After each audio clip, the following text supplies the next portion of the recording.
Meus filhinhos, estas coisas vos escrevo, para que não pequeis. Se, porém, alguém pecar, temos um advogado para com o Pai, Jesus Cristo, o justo.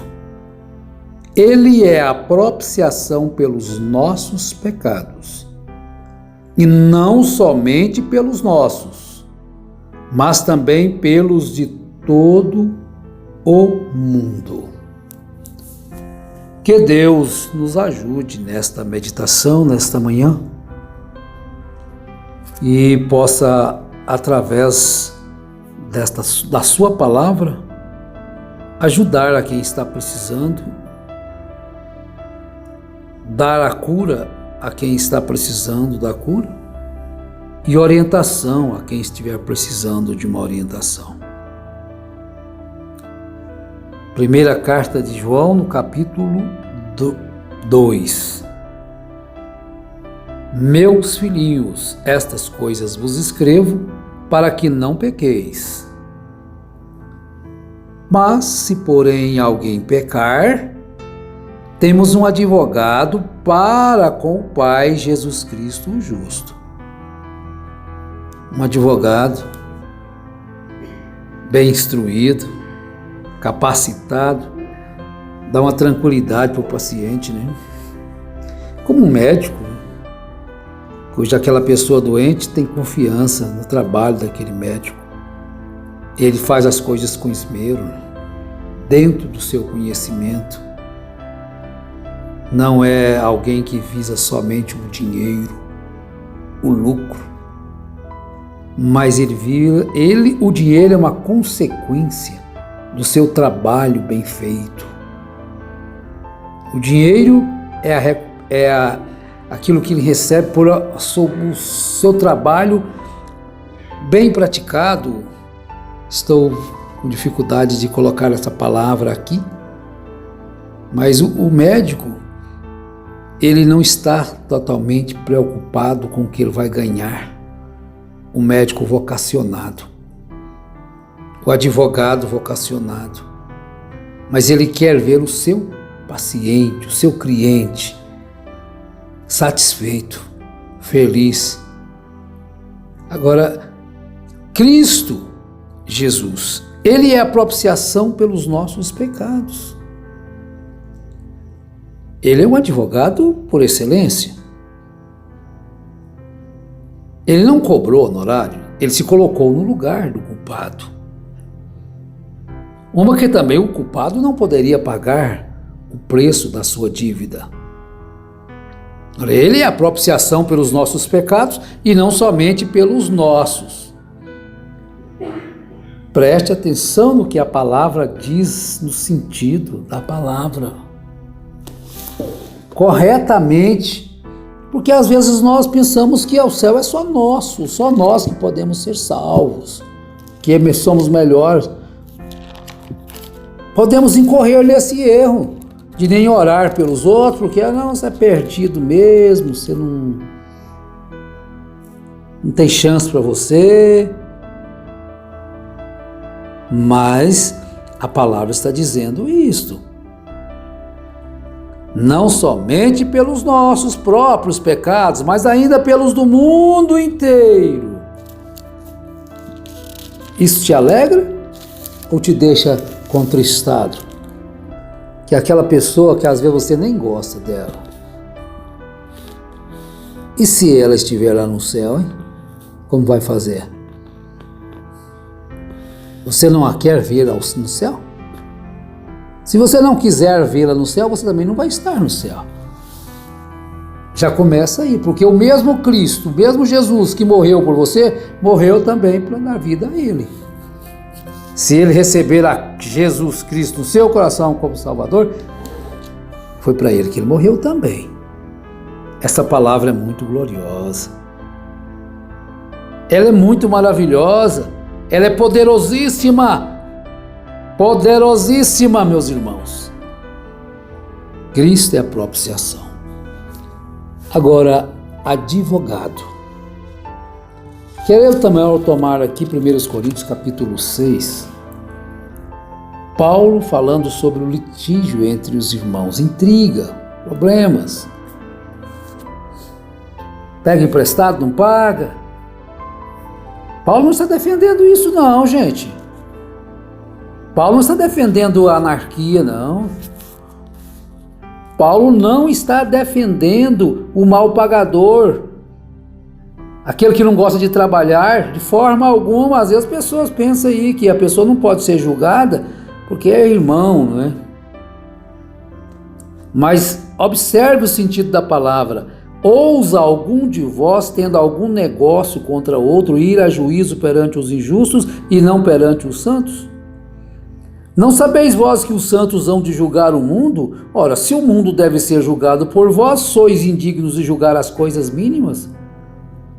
Ele está dizendo que o irmão deve ser julgado pela igreja, pelos irmãos, e não levar perante os infiéis. Eles que está dizendo aqui, ó. Se não sabeis vós que havemos de julgar os anjos, quanto mais as coisas pertencentes a esta vida. Agora então, você tem, se tiverdes negócios em juízo, pertencentes a esta vida, quer dizer, então, que está envolvendo bens materiais. Bens materiais, você compra, não paga, faz um serviço mal feito, só porque é irmão. Porque às vezes a gente fala muito em injustiça, do patrão para o empregado. Parece que só existe injustiça do patrão para o empregado. Mas nós já falamos, demos um exemplo aqui sobre isso. Mas não é não. Às vezes o empregado faz mais injustiça com o patrão do que o patrão com ele. Às vezes o empregado faz mais injustiça, ele não serve da maneira correta e acha que o patrão é injusto com ele, e ele nunca vê que ele é injusto com o patrão. Agora, o patrão também não pode ser injusto com o servo. A Bíblia ensina, cada um vai receber de Deus conforme a maneira que tratou. Se você combina uma coisa. Então Paulo agora, ele vai chamar a atenção. Para vos envergonhar o digo, não é entre vós sábios, nem mesmo um que possa julgar entre seus irmãos? Mas o irmão vai a juízo contra outro irmão, isso perante infiéis. Agora, na verdade, já é realmente uma falta entre vós terdes demandas uns contra os outros. Porque não sofreis antes a injustiça, porque não sofreis antes o dano, mas vós mesmos fazeis a injustiça, que fazeis o dano, e isto aos próprios irmãos. E uma advertência severa agora, versículo 9. Não sabeis que os injustos não hão de herdar o reino de Deus? Os injustos não hão de herdar o reino de Deus? Não erreis, nem impuros, nem idólatras, nem adúlteros, nem efeminados, nem sodomitas, nem ladrões, nem avarentos, nem bêbados, nem maldizentes, nem roubadores herdarão o reino de Deus. Agora veja o verso 11. E tais fostes alguns de vós. Então, quando você vê alguém que você não gosta do comportamento dele, lembra que você também já desagradou muita gente no seu comportamento. É dessa forma. Aí então, quando nós achamos que somos os tais, eu não bebo, eu não fumo, eu não prostituo, eu isto, eu aquilo, eu mais aquilo, outro, tiro eu. Mas você também estava na mesma condição de perdido. Todos. Porque todos pecaram e destituídos estão da glória de Deus. Todos, você tem noção do que quer dizer a palavra? Então, se existe 1 milhão de pessoas, é 1 milhão de pessoas perdidas. Se existe 7 bilhões, é 7 bilhões de pessoas perdidas. E a graça de Deus é estendida todos os dias enquanto tem fôlego de vida. para se arrepender dos erros, para se arrepender das suas mentiras, dos seus enganos e buscar viver uma vida santificada aos pés da cruz. E buscar o perdão, pedir o perdão. Então é desta forma, meus irmãos. Vai, injusto, mas vós mesmos fazeis a injustiça. E tais fostes alguns de vós, mas fostes lavados, mas fostes santificados, mas fostes justificados em nome do Senhor Jesus e pelo Espírito do nosso Deus. Pelo Espírito de Deus. Nós não somos bonzinhos, não. Não, eu estou na igreja, eu sou diferente, eu sou bom. O jovem rico chegou para Jesus e disse: bom mestre, por que dizes tu que sou bom? Só há um que é bom, e este é Deus. Mas então você entra nessa condição de colocar o irmão no banco dos réus. Mas você já percebe, você pode analisar que ele tem um advogado? Nós não lemos isso em 1 João, primeira carta de João, capítulo 2? Se porém alguém pecar, temos um advogado para com o Pai, Jesus Cristo justo. Então a igreja, mesmo a igreja no julgamento deve fazer, ela tem que fazer segundo a misericórdia. Segundo a misericórdia. E não segundo o juízo, é segundo o advogado. Que Cristo trabalha conosco não como promotor, não como juiz hoje, né? Como juiz, como promotor, mas é como advogado. Ele advoga. Tem gente que não gosta de advogado. Advogado vai defender causa. Você quer que o advogado seja promotor? Advogado é para defender o errado mesmo. Agora, quem acusa não é o advogado, é o promotor, gente. Promotor é o diabo. Ele nos acusa diariamente, 24 horas por dia. Ele é o acusador. Todos os erros que nós cometemos, você está pensando que ele não vê?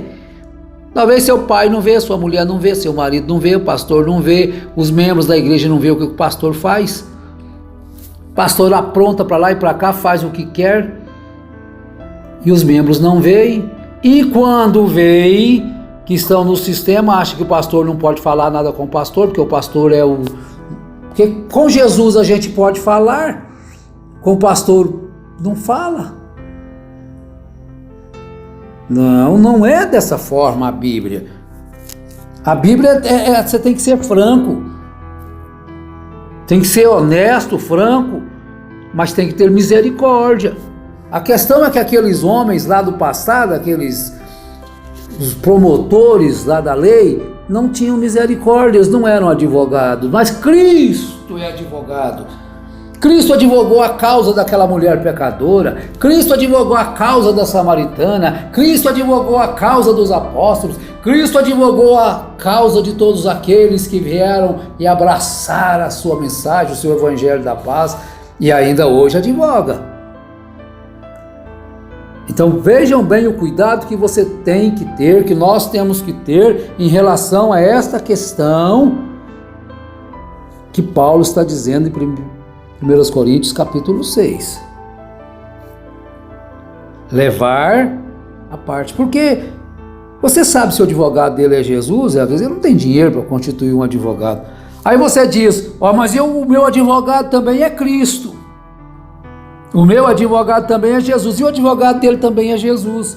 Porque mesmo na lei, então entenda isso aqui que eu vou dizer, mesmo na lei, um casal vai se divorciar, mas aquele divórcio é um divórcio não licencioso, não quero dizer licencioso, é um divórcio que não tão de briga, quando é amigável, né? Quando o divórcio cada um concorda. Pode ser o mesmo advogado para ambos. O advogado vai simplesmente se colocar entre os dois e vai, olha, isso é seu, isso é seu, isso é seu, isso é seu, isso é seu, isso é seu. Cada um leva a sua parte. É esse o papel do advogado ali. É uma separação amigável. Então, um advogado só pode estar dos dois lados, jogando para os dois lados. E se Cristo está no irmão, Cristo está no outro, você vai arrumar um outro advogado? Não, tem que ser a igreja mesmo. Tem que ser os irmãos mesmos ali, que fazem parte, de acordo com a Bíblia, abre a Bíblia ali, lê a palavra, pede a inspiração ao Espírito Santo, e você concorda com aquilo que foi decidido ali. Você concorda, embora você possa estar tomando possa estar tomando um pouco de prejuízo, mas cada um tem que usar de misericórdia para com o outro. Não querer ser esperto, mas usar de misericórdia. Não haveria necessidade de ir a tribunais, realmente. Não haveria. Não haveria necessidade de colocar advogados ímpios dentro da igreja. Não, se fizesse as coisas de acordo com a Bíblia. Mas preferiram pegar advogados ímpios, né, lá do mundo, para colocar dentro da igreja para julgar irmãos. É antibíblico esse julgamento.